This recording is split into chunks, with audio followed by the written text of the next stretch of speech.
رمضان عرفان رمضان عرفان رمضان عرفان رمضان رحمت خدا کے بن کر ہے چھایا عرفان رمضان عرفان رمضان عرفان رمضان عرفان رمضان عرفان رمضان عرفان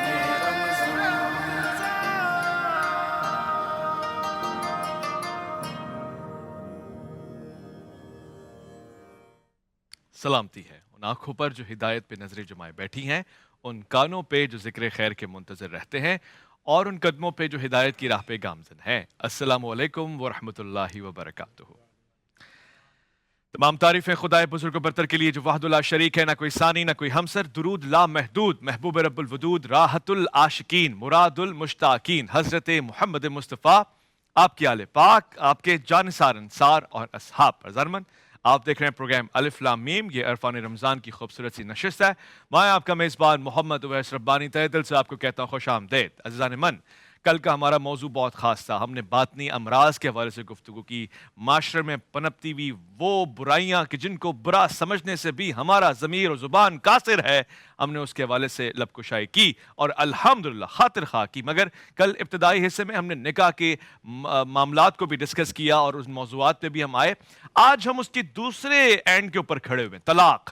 طلاق کیا ہوتی ہے، کیوں ہوتی ہے، کس وجہ سے ہوتی ہے، ہو سکتی بھی ہے، نہیں ہو سکتی، اس کا رجحان معاشرے میں کیوں بڑھتا جا رہا ہے، یہ کیا نکاح کرنے والوں کو پتا ہے کہ اللہ کے نزدیک تمام حلال کاموں میں سب سے زیادہ ناپسندیدہ ہے ایسا کام کہ جو کراہیت والا ہے، جس سے عرش اولا بھی ہلتا ہے، جس سے تمام شرعی امور جہاں حق بجانب ہوتے ہیں وہاں بھی ناپسندیدہ قرار دیا گیا ہے، کہا گیا ہے کہ کوشش کرو یہ نہ ہو، کوشش کرو مصالحت ہو جائے، صلح ہو جائے، اتفاق ہو جائے، چاہتی ہو جائے آپس میں، مگر جہاں کوئی دوسری صورت نہیں نکلتی وہاں طلاق تک معاملات آتے ہیں۔ البتہ جو میں دیکھ رہا ہوں، جو میرے سامنے آ رہا ہے، جو آپ کی نگاہوں کے سامنے اسکرین پہ خبر چل رہی ہے، ایسی بے شمار خبریں یہ بتا رہی ہیں کہ معاشرے میں روز بروز طلاق کا ریشو بڑھتا جا رہا ہے۔ ابھی کل ہوا تھا نکاح کا اہتمام، اتنا بڑا سیٹ لگایا، اتنی بڑی دعوت کا اہتمام، اتنے بڑے بڑے لوگوں کو بلایا، اتنے بڑے اخراجات، پرسوں سمجھ میں آ رہا ہے کہ جی وہ بات ختم ہو گئی ہے، اب ہمارا اس سے کوئی تعلق نہیں ہے۔ اگلے دن ہی کسی اور کے ساتھ وہی تصویریں، وہی سیٹ، وہی رشتہ، وہی محبت، وہی کرکٹ، وہی جنون، وہی سب کچھ۔ یہ معاشرہ کس طرف جا رہا ہے؟ کہ اسی طرح سے ہم رشتے نبھائیں گے؟ اس کی بنیادی حیثیت کیا ہے؟ طلاق کب واقع ہوتی ہے؟ کن شرائط کے ساتھ واقع ہوتی ہے؟ کس آسانی اور کس مشکل کے ساتھ واقع ہوتی ہے؟ کن چیزوں کا خیال رکھنے کی ضرورت ہے؟ ازدواجی معاملات میں کن معیارات کو ہم اپنی بنا بنائیں گے، بنیاد بنائیں گے اور رشتے کو آگے لے کے چلیں گے؟ اور احسن ترین، کہ 19ویں رمضان کے حوالے سے بات ہوگی، یعنی آج ایک ایسا دن گزرا ہے اور پھر یہ سارا سلسلہ بھی ایسا ہے، تو ہم اس رشتے کو بھی آئیڈیل رکھیں گے جو بہترین رشتہ ہے، جس کی مثالیں لوگ کتابوں میں دیتے ہیں، نصاب میں پڑھاتے ہیں، یعنی حضرت علی کرم اللہ وجہہ اور جناب سیدہ فاطمہ الزہرا سلام اللہ علیہا و ابیہا کا رشتہ، اس طرح کا رشتہ کیسے بنائیں اپنے گھروں میں، یہ بھی بات ہوگی۔ آج اس پروگرام میں خوش آمدید کرنا چاہتا ہوں، تشریف فرمائیں۔ ایک دن کی چھٹی ہوتی ہے تو ان کی کمی محسوس ہوتی ہے، ہم یاد کرنا شروع کر دیتے ہیں، وہ چھٹی بھی نہیں ہوتی، ذمہ داریاں، واجبات، فرائض ان کے ایسے عمدہ اور اعلیٰ ہیں، پروردگار نے ان کو، ان کے خانوادے کو دین حقہ کی سربلندی کے اوپر مخصوص کر رکھا ہے، مختص کر رکھا ہے، یہ ذمے ان کے لگا رکھا ہے اور یہ اس کو احسن طریقے سے انجام دے رہے ہیں۔ تشریف فرمائیں جناب انتہائی قابل احترام مفتی حنیف قریشی صاحب، السلام علیکم ورحمۃ اللہ۔ وعلیکم السلام ورحمۃ اللہ تعالیٰ وبرکاتہ۔ خیریت سے ہیں؟ الحمدللہ، سفر اچھا گزرا آپ کا؟ جی بہت اچھا، اللہ کا فضل۔ ہمارے ساتھ تشریف فرمائے، بہت ہی پیارے لطیف انداز میں گفتگو فرماتے ہیں، یہاں آتے ہیں، سب سے مسافہ کرتے ہیں، محبتیں بانٹتے ہیں، محبتیں وصول کرتے ہیں اور شخصیت میں ایک اعجاز رکھتے ہیں، ایک سیاسی رہنما بھی ہیں۔ آج میں اس حوالے سے بھی تعارف کرواؤں، میں نے تو سوچا ہے 30 دن مہمان کا ہر نئے دن کا تعارف، کیونکہ شخصیات میں کمالات بہت زیادہ ہے، تو ایک سیاسی مذہبی جماعت کی بھی سربراہی فرماتے ہیں اور بہترین انداز سے فرماتے ہیں، اور وہیں پر اپنے قائدین کی جس خوبصورتی سے ان کا دفاع یا ان کا احترام فرماتے ہیں وہ بھی معیاری اور مثالی ہے۔ علامہ شبیر حسن میسمی، السلام علیکم ورحمۃ اللہ۔ علیکم السلام ورحمۃ اللہ۔ ھذا من فضل ربی ماشاءاللہ، لیبلونی ام اشکر ام اکفر۔ اللہ تعالیٰ مجھے شکر کی توفیق عطا فرمائے۔ آمین، بہت اچھے۔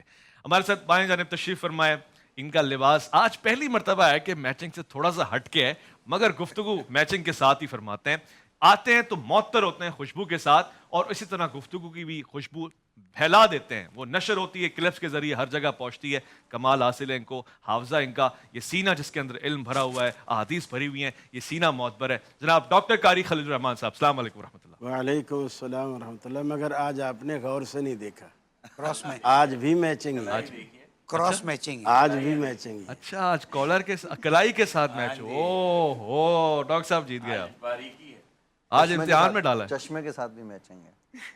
آہا ماشاءاللہ ماشاءاللہ، خوبصورت لگ رہے ہیں، پیارے لگ رہے ہیں، پروردگار ایسے ہی ان کو حسین رکھے اور ہمارے ساتھ تشریف فرمائے۔ جس طرح سے ہمارے اس پروگرام کو حسین بناتے ہیں، ویسے ہی ان ضروری موضوعات، معاشرتی مسائل کے اوپر ہماری توجہ دلاتے ہیں جو ایک عالم کا فرض بنتا ہے، جو اس کے منصب کی ذمہ داری ہے، اس سے تقاضا بھی یہی کیا جا سکتا ہے۔ مفتی نوید عباسی صاحب، السلام علیکم ورحمۃ اللہ۔ وعلیکم السلام ورحمۃ اللہ وبرکاتہ۔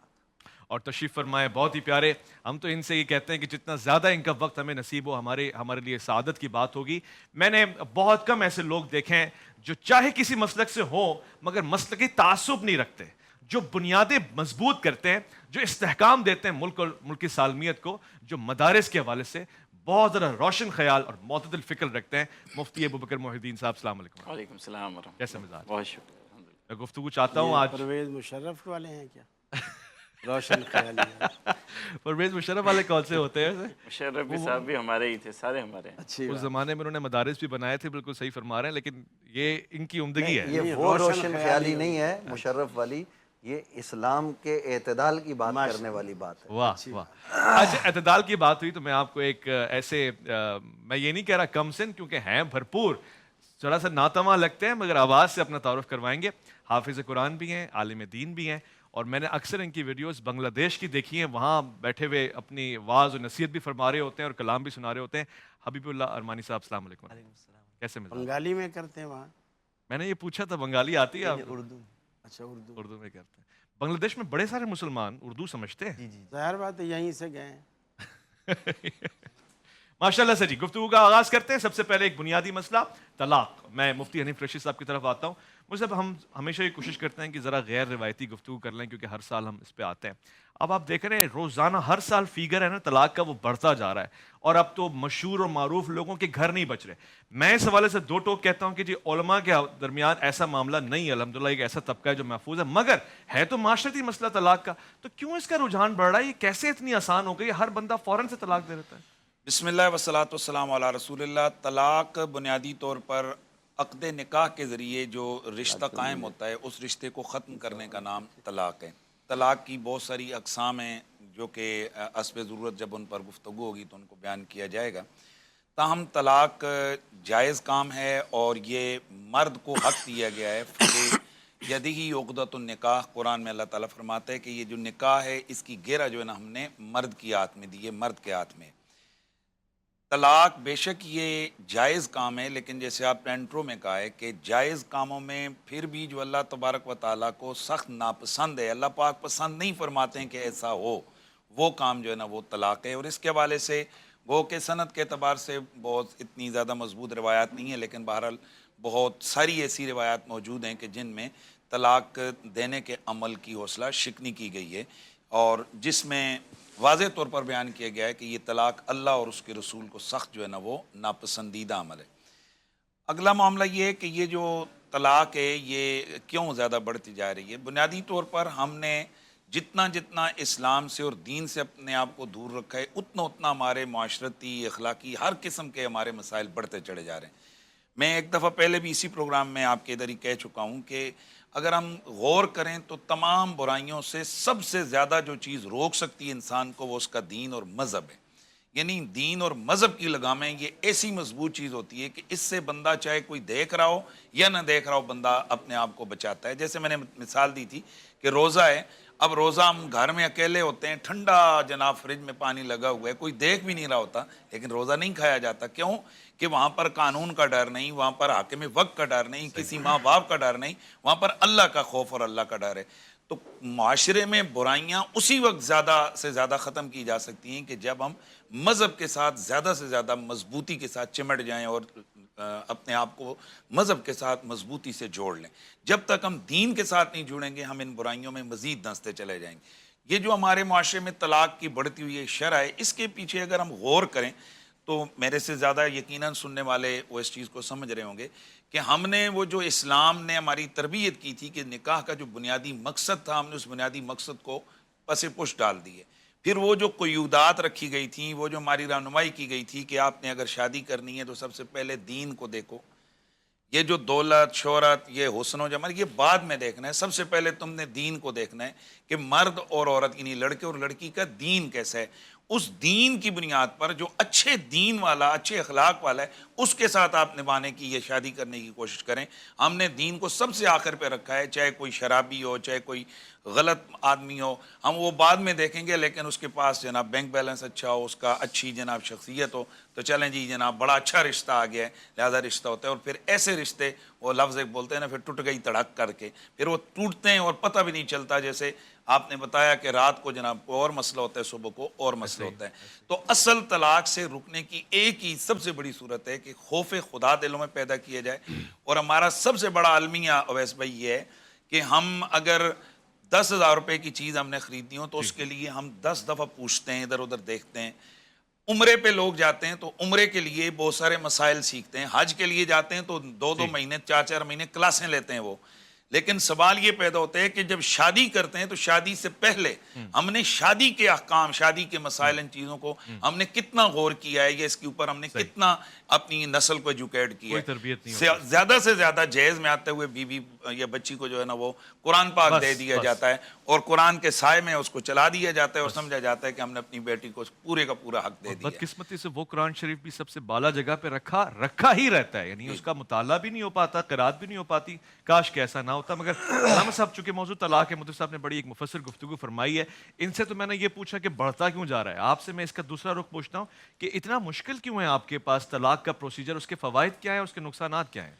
بسم اللہ الرحمن الرحیم. ہم طلاق کو بارے میں تو کہتے ہیں کہ اللہ کا سب سے ناپسندیدہ عمل ہے. یہ جو ہماری ماؤں بہنوں بیٹیوں کو اشتہار میں نچواتے ہیں، بورڈوں پہ بے پردہ تصویر، یہ اللہ کو پسند ہے؟ نہیں، بالکل نہیں. اللہ کو ہر وہ چیز ناپسند ہے جو معاشرے میں فساد پیدا کرے. اس وقت طلاق کی شرائط کیوں اتنی سخت ہے میں عرض کرتا ہوں. اس وقت طلاق کی وجوہات میں سے ایک بڑی وجہ یہ ہے کہ میں اپنے بیٹے یا بیٹی کو آئندہ آنے والے زندگی کے حقائق اور مسائل کو بتانے کے لیے تیار نہیں ہوں. ہمارا لڑکا لڑکی کی سائیکولوجی نہیں جانتا ہے، لڑکی لڑکے کی سائیکولوجی نہیں جانتا ہے. ابھی کچھ لوگوں کو آپ یوٹیوب پہ اور ٹیلی ویژن پہ دیکھ لیں کہ دوستیاں کر لی ہیں.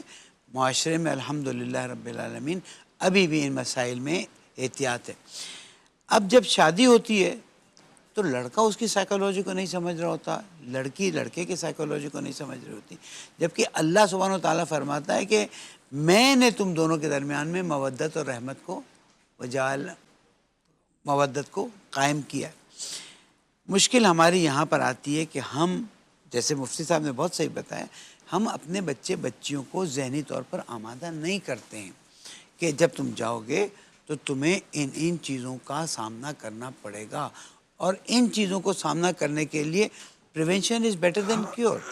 تم اگر ایک چھوٹی سی مثال دے دیں، ہمارے ہاں یہ ایک تصور پایا جاتا ہے کہ لڑکی ہے جو مثلاً اب جا رہی ہے، در حقیقت ایجاب و قبول دونوں طرف سے ہوا ہے، ٹھیک ہے نا.